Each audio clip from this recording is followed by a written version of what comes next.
So it's December, and your car registration is due, $247. And you're sitting there staring at your checking account thinking, where am I supposed to get $247 right now? But here's the thing. You've owned this car for 3 years. This isn't a surprise. This happens every single December. And yet, here you are, surprised, again. Or maybe it's your kid's birthday. You know, the kid who was born exactly 1 year ago on the same day they were born this year? Somehow you need $300 for a party and presents, and you're scrambling. Or Christmas rolls around, the holiday that happens every single year on December 25th, and you're putting gifts on a credit card because you didn't have time to save. Look, if this is you, you're not alone, and you're not bad with money. You're just using the wrong system. My name is John, and I spend way too much time thinking about why smart people stay broke despite doing everything they think they're supposed to do. If you're someone who makes decent money, pays your bills on time, but still gets blindsided by expenses you knew were coming, make sure to hit that subscribe button and give this video a thumbs up if this helps you out.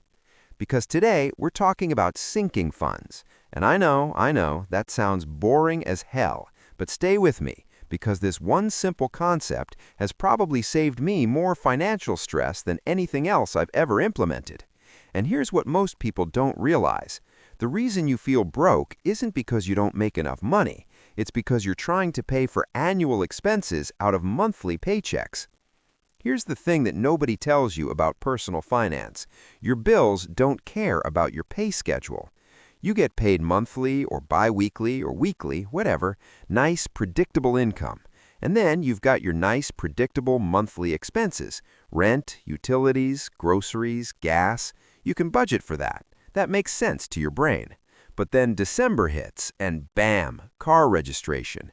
February, bam, car insurance is due for 6 months. June, bam, your Amazon Prime renewal. August, bam, back to school shopping. November, bam, the holidays are coming and you haven't saved a dime. A study from the Federal Reserve in 2023 found that 37% of Americans would struggle to cover a $400 emergency expense without borrowing money or selling something. But here's what's wild about that statistic. Most of these aren't even emergencies. These are predictable expenses that we treat like emergencies because they don't happen monthly. Let me show you the math on why this destroys people financially. Let's say you make $4,500 a month after taxes. Not bad. That's $54,000 a year. You've budgeted out your monthly expenses. Rent, $1,400. Utilities, $150. Groceries, $500. Gas, $200. Phone is $80. Internet is $70. Subscriptions is $50. Car payment is $350. Minimum debt payments is $200. That's $3,000 in monthly expenses. You've got $1,500 left over. You're thinking, I'm doing great. I should have plenty of money. But then let's look at your non-monthly expenses for the year. Car insurance, paid twice a year, $1,200 annually. Car registration, $250. Oil changes, 4 times per year, $200. Car repairs and maintenance, $800 average. Renters or homeowners insurance, $600. Medical expenses or copays, $600. Gifts, birthdays, holidays, $1,200. Clothing, $600. Household items that break, $400. Annual subscriptions you forgot about, $300. Vet bills if you have pets, $400. Holiday spending, $800. That's $7,350 in irregular expenses. Divide that by 12 months, and you need to be setting aside $612.50 every single month just for these things. So really, out of that $1,500 you thought you had left over, you've only got $887.50 for actual savings, retirement, fund money, whatever. But most people don't do this math, so they're living like they have $1,500 in breathing room, and then they get absolutely wrecked when December rolls around and they need $2,400 for car insurance, Christmas, and registration all in the same month. Now, you might be thinking, okay, John, but I know these expenses are coming. I'm not stupid. I just forget to save for them. But here's where it gets really interesting. You're not forgetting. Your brain is actually working exactly as designed. It's just designed wrong for modern financial life. There's this thing in behavioral economics called hyperbolic discounting. Basically, your brain values immediate rewards way more than future rewards, even if the future is just a few months away. Your brain sees $200 in your checking account right now and thinks, ooh, I could go out to dinner, buy those shoes, upgrade my phone. Your brain does not think, but in 4 months, I'm going to be really pissed at myself when car insurance is due. And here's the other thing. We're really, really bad at mentally accounting for irregular expenses. There's research from the Consumer Financial Protection Bureau that shows people consistently underestimate their annual irregular expenses by 30 to 50%. We just don't think about them until they're in our face. So you end up in this cycle. Money comes in, it sits in checking, you spend it on whatever comes up because it feels available, and then the big expense hits, and you're shocked. You're not bad with money, you're just human. The solution, you need to trick your brain by making those future expenses feel like present expenses. This is where sinking funds come in. And look, I hate the name. It sounds like something is sinking, like you're losing money. But actually, it's the opposite. You're building up little pools of money for specific purposes. Here's the basic concept. You figure out all those irregular, non-monthly expenses you have throughout the year. You divide the annual cost by 12, and then every single month you put that amount into a designated fund, whether that's a separate savings account, a sub-account, or even just a category in your budget app. So when car insurance comes due for $600, you're not scrambling. You've been putting $50 into your car insurance fund for the past 6 months. The money is just sitting there waiting for its job. Let me give you a real example from my own life because this changed everything for me. I used to get absolutely destroyed every December, and I mean destroyed. Christmas gifts, year-end holiday parties, car registration. I usually had some Amazon annual subscription renew. It was a disaster. I'd end up putting stuff on credit cards, telling myself I'd pay it off in January, and then January would come with its own expenses, and I'd just carry the balance. One year, I sat down and actually mapped out every single non-monthly expense I could think of.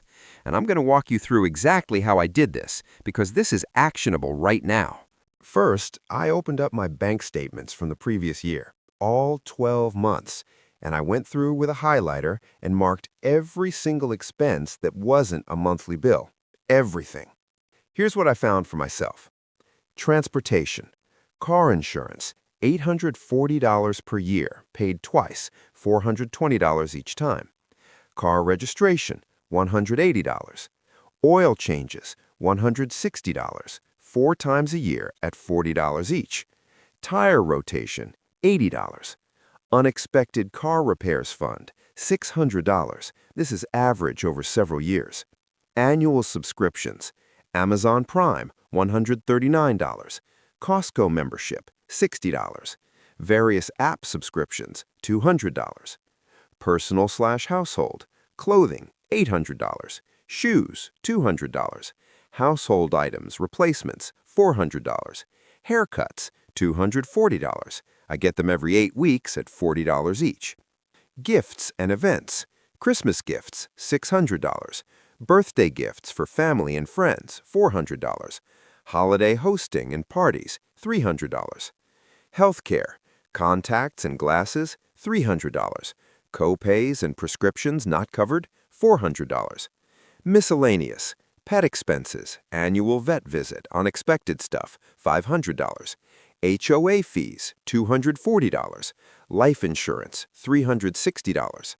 When I added it all up, $6,559 per year in irregular expenses. I about fell out of my chair. That's $546.58 per month I needed to be setting aside. Now, here's what I did next, and this is crucial. I didn't just throw $546 into one big irregular expenses fund. That doesn't work. Because when you've got one big pot of money, your brain still treats it like it's available. You'll dip into it. I promise you will. Instead, I opened a high-yield savings account that let me create multiple sub-accounts. And look, you can do this with different apps. I use Ally Bank, but there's also Marcus, Capital One 360, whatever. The point is, you need the money separated out where you can see it allocated to specific purposes. I created these sinking funds. Car Fund, $155 a month. This covers insurance, registration, maintenance, and builds up a cushion for repairs. Annual subscriptions, $33 a month, all those yearly renewals. Gifts and holidays, $108 a month, Christmas, birthdays, all of it. Household, $83 a month, clothes, household items, stuff that breaks. Healthcare, $58 a month, medical expenses beyond insurance. Miscellaneous, $109 a month, pets, life insurance, random stuff. Every single month, on payday, that money gets automatically transferred out of my checking account and into these funds. It never sits in checking. It's gone before I can think about it. And here's what happened. December rolled around, and for the first time in years, I wasn't stressed. Car registration? Already saved. Christmas gifts? Already saved. My car needed new brakes? Annoying, but the money was sitting right there in the car fund. But here's the thing that nobody talks about with sinking funds. The real magic isn't actually the money, it's the psychological shift. When you set up sinking funds, you stop thinking of irregular expenses as emergencies or surprises. They become normal, expected, boring even. And that changes everything about how you feel about money. See, financial stress isn't really about not having money, it's about uncertainty. It's about not knowing if you're going to be able to handle what's coming. There's research from the American Psychological Association that shows financial uncertainty is one of the top sources of chronic stress in America, more than health concerns, more than work stress. But when you've got sinking funds set up, that uncertainty disappears. You know you can handle your car registration. You know you can handle Christmas. You're not hoping you'll have enough money when the time comes. You already do. And here's where it gets really interesting. This frees up mental energy for everything else. There's this concept in psychology called decision fatigue. Basically, every decision you make throughout the day depletes your mental energy. And if you're constantly making financial decisions, can I afford this? Should I buy this? What if I need money next month? You're exhausting yourself. But with sinking funds, those decisions are already made. The money is allocated. It's not available for other stuff. Your brain can relax. I noticed this in my own life. I used to check my bank account like 5 times a day, just obsessively making sure I had enough money. Now I barely look at it because I know the system is working. The money is where it needs to be. Now look, I know what some of you are thinking.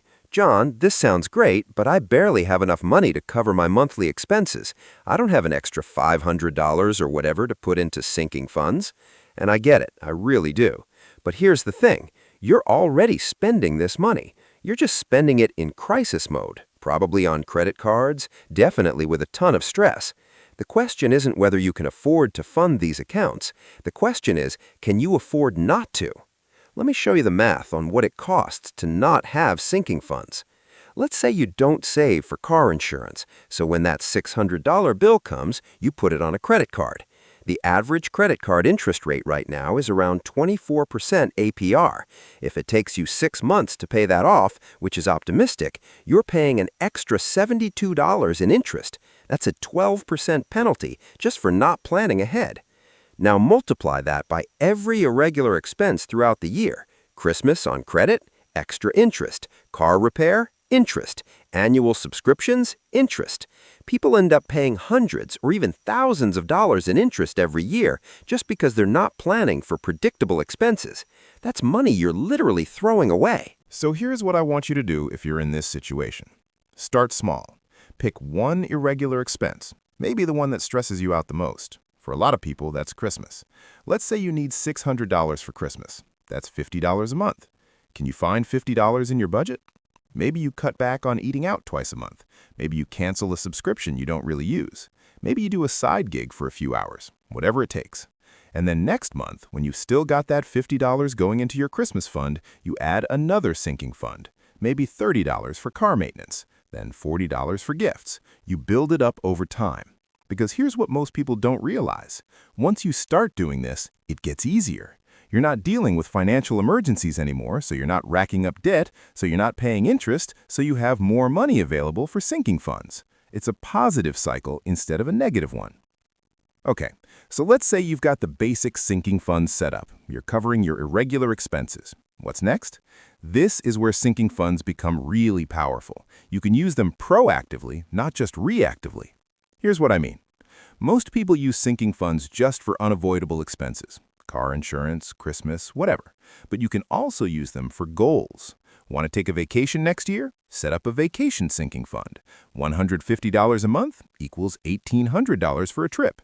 And you can take that trip without any guilt because the money is already saved. You're not pulling it from your emergency fund or putting it on credit cards. Want to upgrade your phone when your contract is up? Phone Upgrade Sinking Fund. $40 a month for 12 months equals $480. When the time comes, you're paying cash. Want to redecorate your living room? Home Improvement Sinking Fund. This is the difference between people who seem to always have money for nice things and people who are always struggling. The people who have money aren't necessarily making more, they're planning further ahead. And here's a pro tip. Use your sinking funds to take advantage of deals. I've got a sinking fund for clothes. Throughout the year, when I see something I like on sale, I can buy it without guilt because the money is already set aside for clothes. I'm not blowing my grocery budget on a jacket because it's such a good deal. The money is there for its purpose. Same thing with household items. Black Friday sales? I've got money in my household fund. I can actually take advantage of good deals instead of just watching them pass by. Look, here's the thing about sinking funds that goes beyond just the practical money management. They teach you to think differently about time and money. Most people live month to month. They think in 30-day increments, paycheck to paycheck, even if they make good money. And that short-term thinking keeps them broke. But when you set up sinking funds, you're forced to think annually. You're forced to zoom out and look at the bigger picture of your financial life. And that perspective shift is huge. Because once you're thinking annually, you start noticing patterns. You start realizing that, yeah, stuff breaks every single year. Your expenses aren't actually that unpredictable. You've just been refusing to predict them. And then you can start planning even further out. What's coming in 3 years, 5 years, 10 years? This is how wealth actually gets built. Not by making a ton of money, but by thinking long-term and planning accordingly.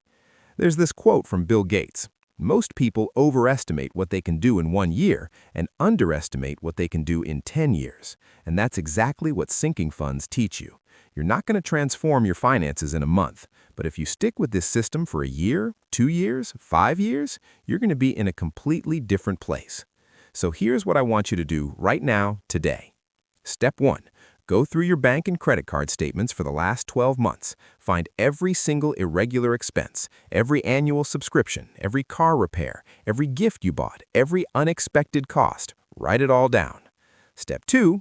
Add up the total. Divide by 12. That's your monthly sinking fund contribution.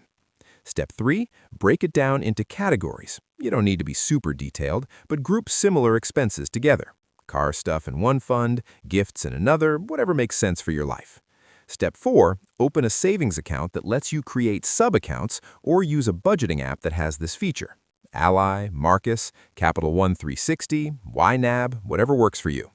Step 5. Set up automatic transfers from your checking account to your sinking funds. Do it on payday. Make it automatic so you can't forget or talk yourself out of it. Step 6. When an irregular expense comes up, use the money from the appropriate fund. Don't feel guilty. Don't feel like you're draining your savings. This is literally what that money is for. And then here's the most important part. Stick with it. The first few months might feel weird. You might feel broke because you're moving money out of checking right away, but after a few months, when the first big expense hits and you're not stressed, you're going to get it. You're going to see why this works. I'm telling you, this one change, setting up sinking funds, has probably saved me more financial stress and actual money than any other single thing I've done. More than budgeting apps, more than tracking every expense, more than any of that. Because it's not just about the money. It's about the peace of mind. It's about not being surprised by your own life. It's about being in control. Look, you know what's coming. You know Christmas is going to happen. You know your car is going to need work. You know you're going to buy birthday gifts this year. These aren't emergencies. They're just life. So stop treating them like surprises. Stop putting out financial fires every few months. Stop scrambling. Set up your sinking funds, automate them, and then watch how much calmer your financial life becomes. If this was helpful, hit that like button. Subscribe if you haven't already, because we've got a lot more content coming about the practical psychology of money, the stuff they should teach in schools but don't. Drop a comment and let me know, what irregular expense has destroyed you in the past? What are you going to set up a sinking fund for first? I read every single comment and I'll do my best to respond. And remember, you're not bad with money. You just needed a better system. Now you've got one. I'll see you in the next video.